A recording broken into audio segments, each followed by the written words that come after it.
is a lamp unto my feet, and a light unto my path.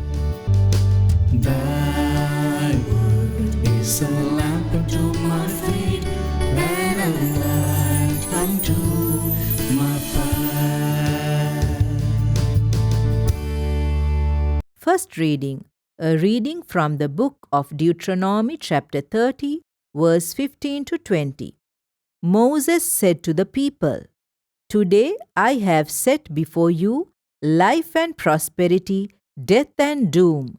If you obey the commandments of the Lord your God, which I enjoin on you today, loving him and walking in his ways and keeping his commandments, statutes and decrees, you will live and grow numerous, and the Lord your God will bless you in the land you are entering to occupy.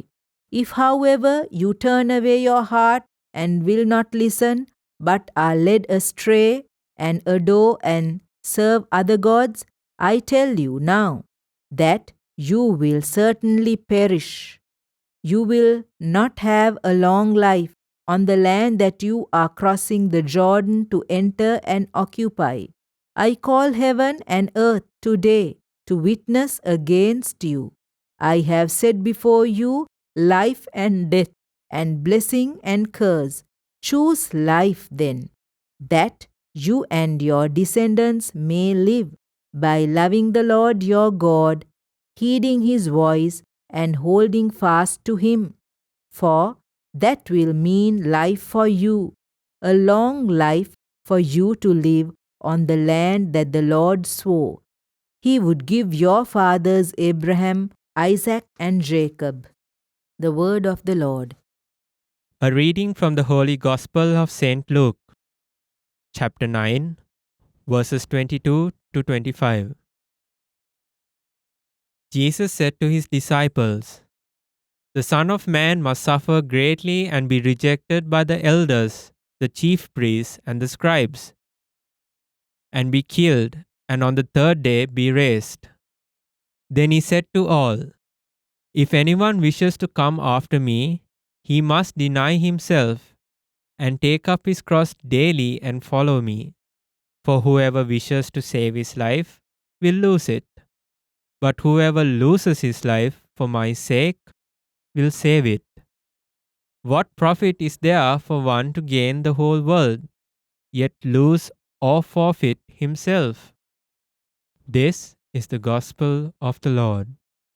My dear brothers and sisters in Christ, my dear children, and my dear young people, we are on Thursday after Ash Wednesday, and today being the 23rd of February, the Church offers us a gospel from Luke chapter 9, verses 22 to 25.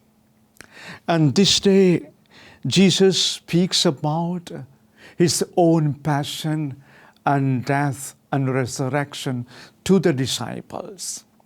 Disciples are those who wanted to follow him, and they were with Jesus.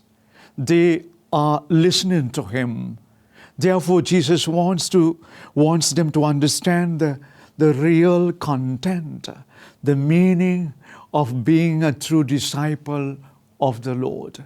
Because Jesus himself says, "I am going to suffer to be delivered to the hands of the elders, the leaders of the community, and I will be crucified, hanged. But God will raise me up on the third day." So that passion, death, is an attitude of preparation. It is a life of preparation.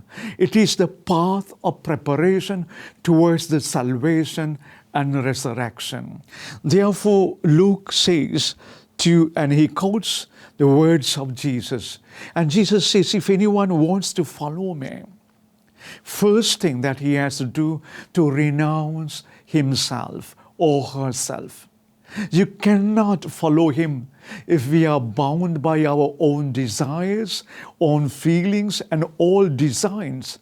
to concentrate my whole journey upon myself. So Jesus is asking us to be selfless in our way of dealing, not to rely or rather to concentrate on my personal salvation or personal growth or personal progress.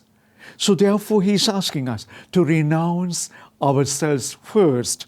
Then he's asking us to take up the cross. To take up the cross, to carry the cross, means that we are, as human beings, we are living in a society tarnished by the sin. Therefore, we are a weak humanity. We are a sinful humanity. We are a humanity that suffers. Therefore, Jesus is asking, if you want to follow me, you take up your own cross. Accept your sufferings, accept your pains, accept your difficulties in life. Because the more you accept them willingly, in the sense of sacrificing yourself to join the Lord in following Him, then you are blessed. Take up your cross and follow Him.